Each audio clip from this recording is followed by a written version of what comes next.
Okay, start करते हैं आज की क्लास। और first question is find the equivalent fractions of 3/5 having. मैंने लिखा हमें क्या फाइंड करना है, इक्विवेलेंट फ्रैक्शन फाइंड करना है। ठीक है, कैसे फाइंड करना है कि जिसका फ्रैक्शन जो है वो 3/5 गिवन है और उसका फर्स्ट क्वेश्चन हमने पूछा है कि डिनोमिनेटर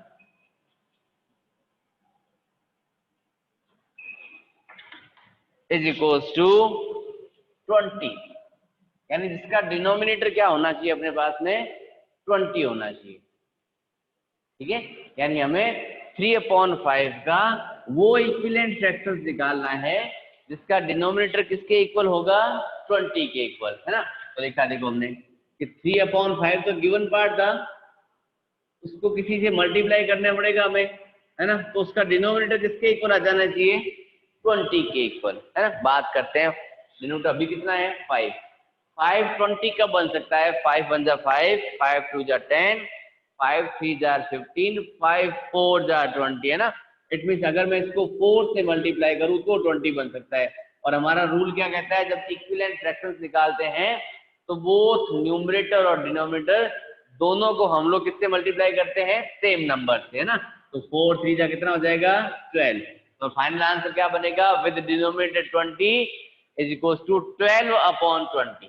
ठीक है, चलो एक क्वेश्चन और करते हैं इस टाइप का, ताकि बात समझ आ जाए। ये कह रहा है न्यूमरेटर 9 के इक्वल बन जाना चाहिए, तो न्यूमरेटर तो अपर कौन ही है, अपर वैल्यू है। क्वेश्चन क्या था हमारे पास, 3/5।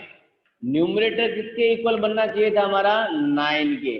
तो 9 के अकॉर्डिंग डिनोमिनेटर अपने आप आ जाएगा। अब देखो 3 को मैं किससे मल्टीप्लाई करूं कि मेरा 9 बन जाए, तो 3 3 जा 9 होते हैं, है ना। तो हम मल्टीप्लाई किससे कर देंगे इसको, 3 से। तो मल्टीप्लाई तो बोथ न्यूमरेटर डिनोमिनेटर दोनों मल्टीप्लाई करते हैं। तो 3 3 जा 9 और 5 3 जा 15। तो आंसर क्या बनेगा, 9/15।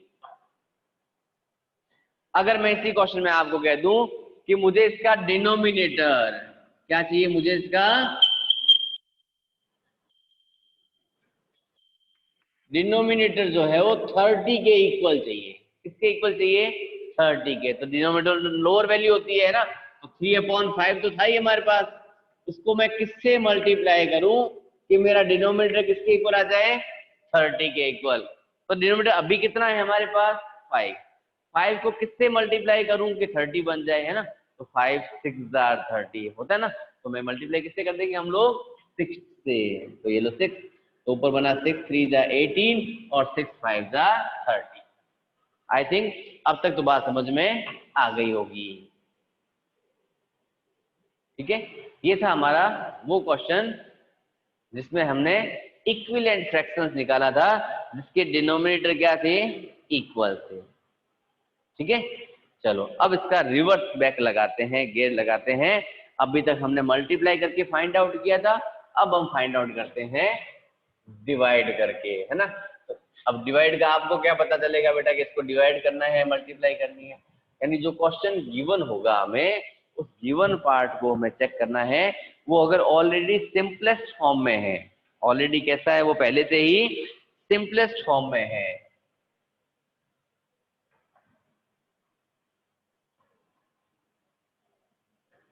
ऑलरेडी कैसा है सिंपलेस्ट फॉर्म में है, तो वो डायरेक्ट मल्टीप्लाई करने पर होगा।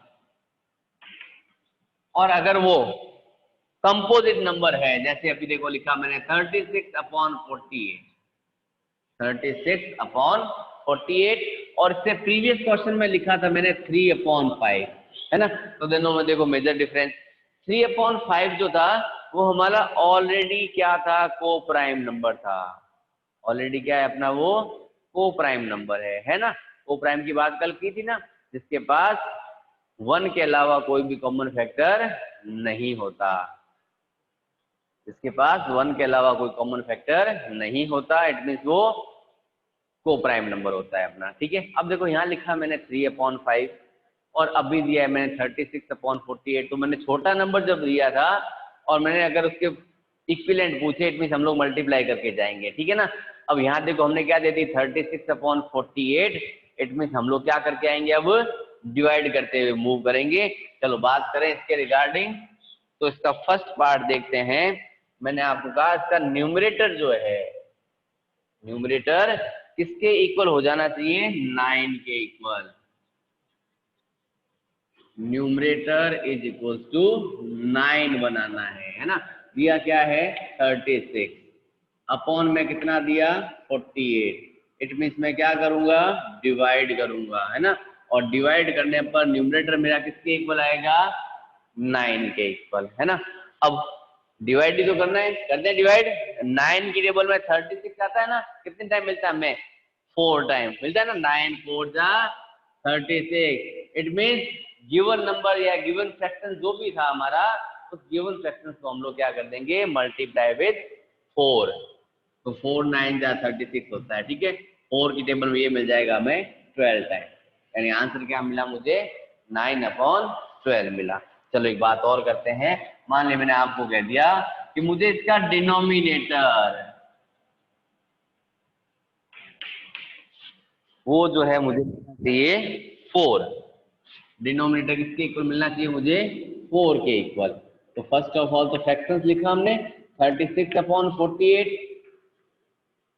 कंपोजिट नंबर का फ्रैक्शन था, तो नो डाउट डिवाइड करना ही पड़ेगा हमें, है ना। और किससे डिवाइड करेंगे वो अभी बताएंगे हम आपको। डिनोमिनेटर किसके इक्वल आना चाहिए हमारा, 4 के इक्वल। डिनोमिनेटर किसके इक्वल आ जाना चाहिए हमारा, 4 के इक्वल। तो जो 4 आंसर है उस 4 से 48 को डिवाइड कर दें।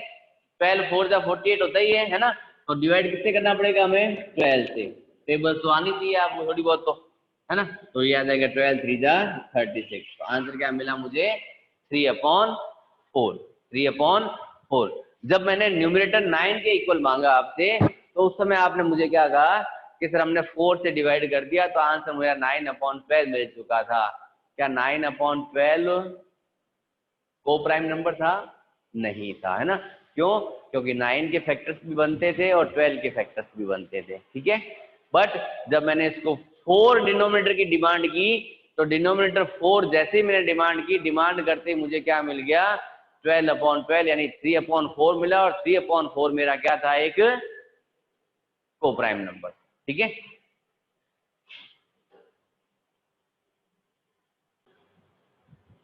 चलो लेते हैं इसी चीज का हम लोग और डिस्कस करते हैं कि इसके साथ और क्या हो सकता है ना, इक्विवेलेंट फ्रैक्शंस डिवाइड वाली कंडीशन के लिए।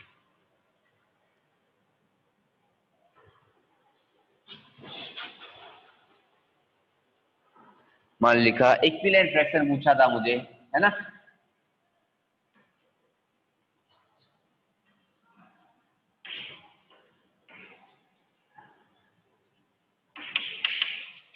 द वैल्यू गिवन दी थी 18/42, 18/42 दी। और फर्स्ट क्वेश्चन पूछा इसका डेनोमिनेटर जो है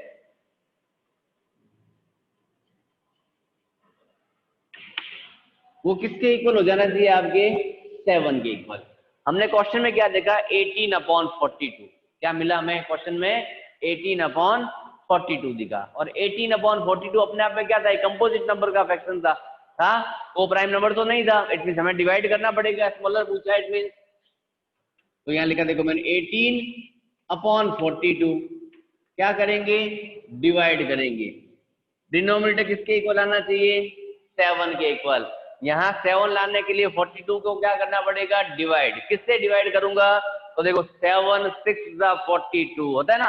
तो यहाँ किससे डिवाइड करेंगे हम लोग, 6 से।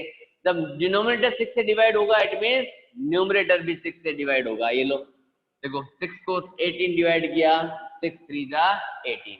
और आंसर कितना मिला हमें, 3/7।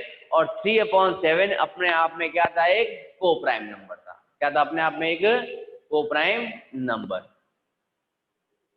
ठीक है।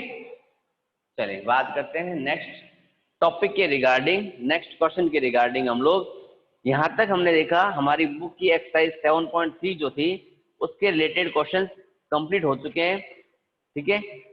अब बुक एक्सरसाइज फिलअप्स दे रखे हैं, तो फिलअप्स वाला टाइप हमने कल ही डिस्कस कर लिया था, ठीक है। ट्रू फॉल्स है, फिलअप्स है, तो वो आपका सेल्फ पार्ट होता है, हमारे लेवल का नहीं है, मतलब हमने उसको डिस्कस कर लिया है इसके इंट्रोडक्शन पार्ट में, ठीक है। तो उसको आप अपने आप सॉर्ट आउट करना।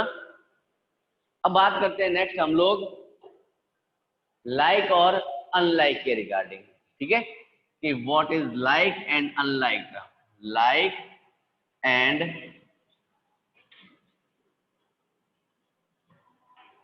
अनलाइक टर्म्स कह दूं, चाहे अब फ्रैक्शंस की बात कर रहे हैं तो हम लोग इसको क्या कह देंगे, फ्रैक्शंस। यानी हमें लाइक और अनलाइक फ्रैक्शंस के रिगार्डिंग बात करनी है। बात लाइक और अनलाइक के रिगार्डिंग, लाइक टर्म्स और अनलाइक फ्रैक्शंस, ठीक है। फ्रैक्शंस विद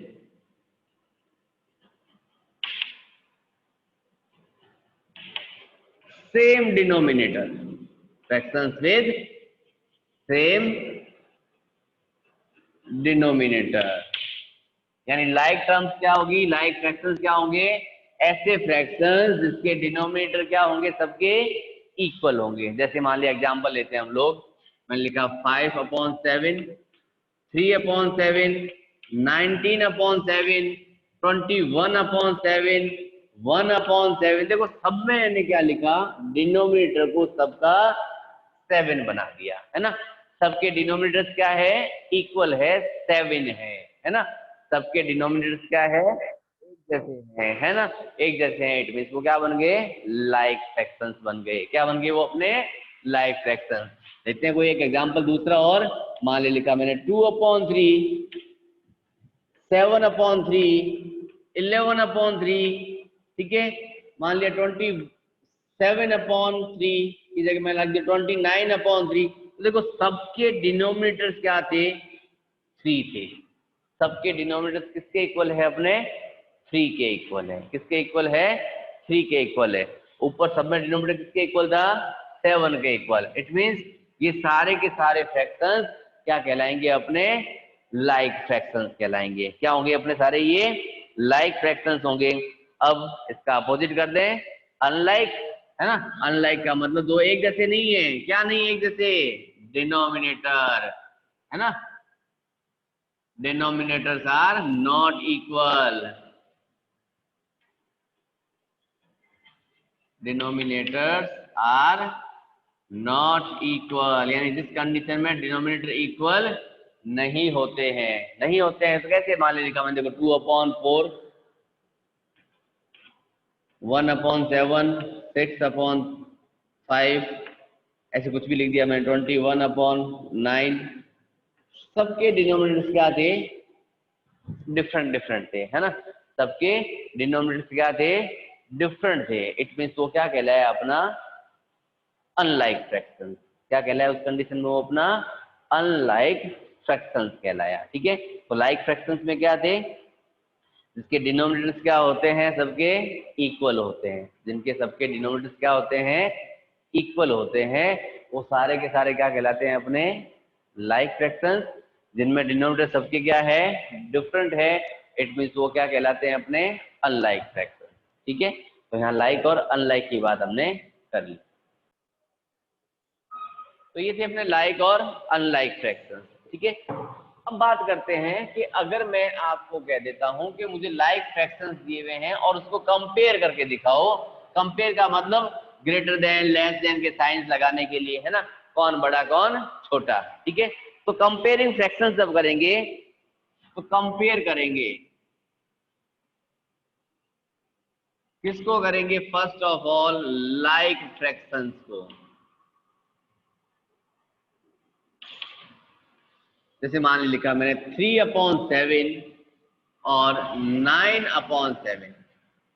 ये कहा आपको इन दोनों को कंपेयर करके दिखाओ कि कौन बड़ा है कौन छोटा है। अब देखो सिंपल सी बात है, जब मैंने क्या कहा आपको कि इसका डिनोमिनेटर क्या था, इक्वल था, है ना। डिनोमिनेटर क्या है, इक्वल है। तो हम ये देखते हैं,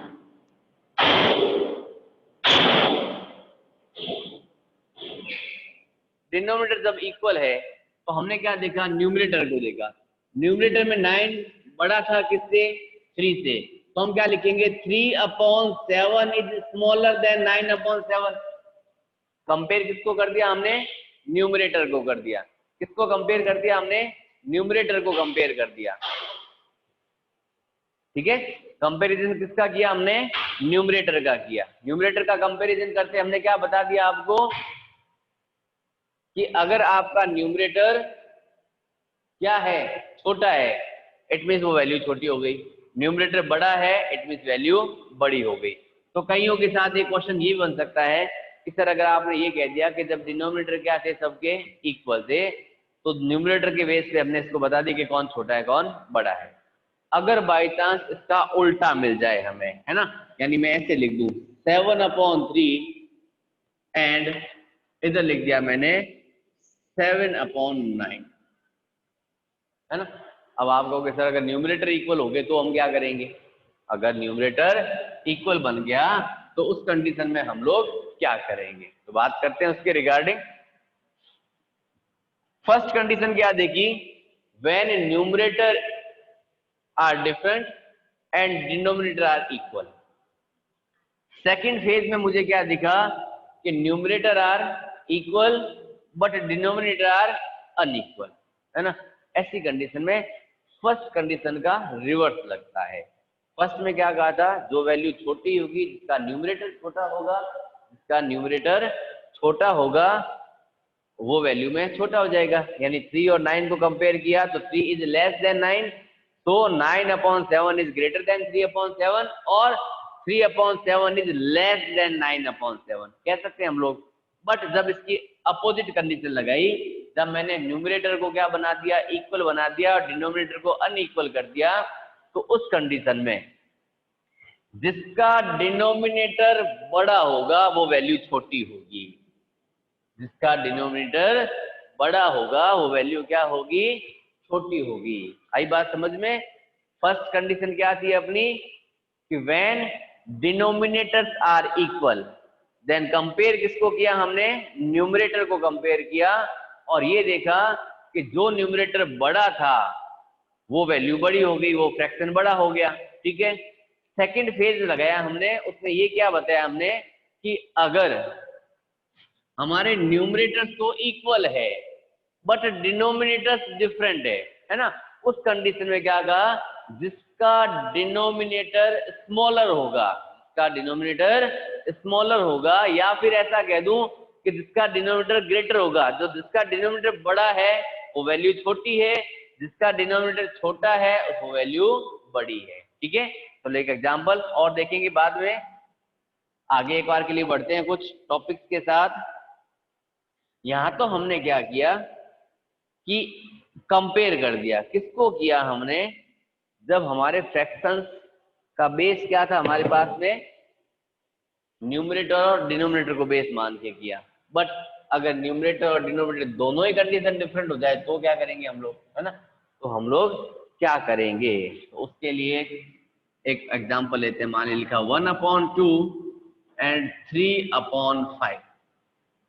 अब आप कहोगे सर इसमें तो ना तो न्यूमरेटर इक्वल है ना ही डिनोमिनेटर इक्वल है, दोनों ही कंडीशन नहीं लगी, तो हम लोग लेते हैं एलसीएम मेथड यूज। क्या लेंगे, एलसीएम मेथड। कौन सा मेथड यूज करेंगे हम लोग, एलसीएम मेथड। और एलसीएम हमने पहले ले रखा है ना, एलसीएम हमने पहले ले रखा है। एलसीएम हमारा क्या होता है देखते हैं। 2 और 5 का क्या लेना है हमें, एलसीएम। चलो ले लिया हमने, देखो ये 2 और ये 5, 2 से 2 1 जा 2, 5 का 5, 5 1 जा 5। इट मीन्स एलसीएम किसके इक्वल मिल गया मुझे, 10 के इक्वल। किसके इक्वल बना मुझे, 10 के इक्वल। चलो बात करते हैं, यहाँ लिखा मैंने 1/2, यहाँ कंपेयरिंग का साइन बनाएंगे हम लोग, ये 3/5।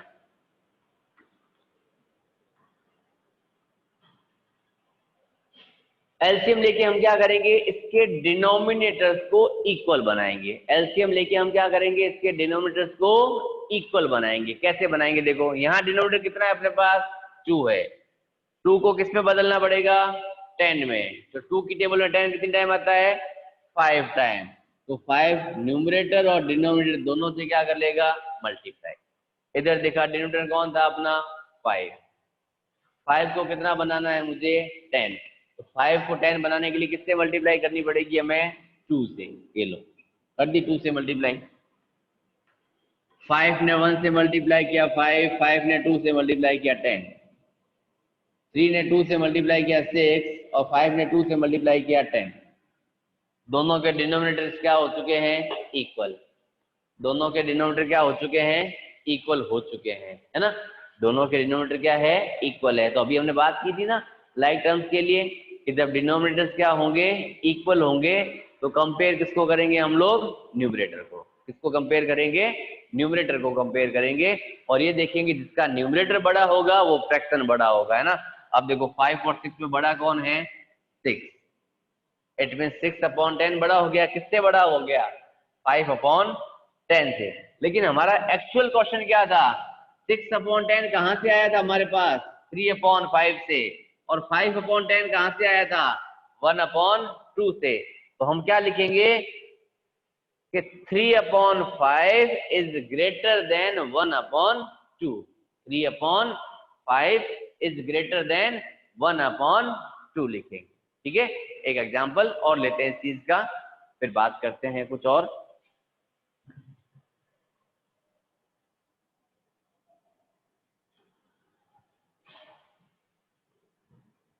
लिखा मान लिया मैंने 3/7 एंड 2/9। दोनों के न्यूमरेटर डिफरेंट, डिनोमिनेटर भी डिफरेंट। डायरेक्ट कहां पहुंचेंगे हम लोग एलसीएम के पास, है ना। और एलसीएम क्या कहेगा कि 7 और 9 का एलसीएम ले लो, तो ले लेते हैं। 7 की टेबल में पहले 3 की टेबल में 3 आता है, 3 टाइम ये आ गया, फिर 3 की टेबल में 7 और ये 1 आ गया, फिर 7 की टेबल में 1 और 1। 7 3 जा 21, 21 3 जा 63। तो एलसीएम कितना मिला 63। यानी इसको हम क्या करेंगे डिनोमिनेटर को 63 में कन्वर्ट करेंगे। डिनोमिनेटर किस में कन्वर्ट करेंगे हम लोग 63 में। चलिए बात करें 3/7 को किससे मल्टीप्लाई करें कि इसका डिनोमिनेटर जो है वो 63 के इक्वल बन जाए। यानी 7 की टेबल में 63 कितनी टाइम आता है 7 9 जा 63, है ना। इट मीन्स बोथ न्यूमरेटर और डिनोमिनेटर दोनों को हमने क्या कर दिया 9 से मल्टीप्लाई कर दिया। सेकंड केस में कौन था डिनोमिनेटर 7 था। 7 को भी कितना बनाना है हमें 63। तो 7 की टेबल में 9 टाइम आया था तो 9 की टेबल में 7 टाइम आ जाएगा, है ना। चलिए 9 3 जा 27 और ये 63, ये 7 2 जा 14 और 9 7 जा 63। दोनों के डिनोमिनेटर्स क्या हो चुके हैं हमारे इक्वल हो चुके हैं, ठीक है ना, इक्वल हो चुके हैं। कौन इक्वल हुआ है डिनोमिनेटर। तो किसको कंपेयर करेंगे अब हम लोग न्यूमरेटर को। तो 27 और 14 में ग्रेटर कौन है 27। It means 27/63 is greater than 14/63। अब 27 किसका था 3/7 का, 14/63 किसका था 2/9 का। It means 3/7 is greater than 2/9। आपको जब सॉल्यूशन मिलेगा, मान लिया ऑब्जेक्टिव क्वेश्चन मिल जाता है, तो ऑब्जेक्टिव क्वेश्चन में आपको कभी ये नहीं देगा 27/63 इज ग्रेटर देन 14/63। वो आपको ये देगा 3/7 इज ग्रेटर देन 2/9। ठीक है,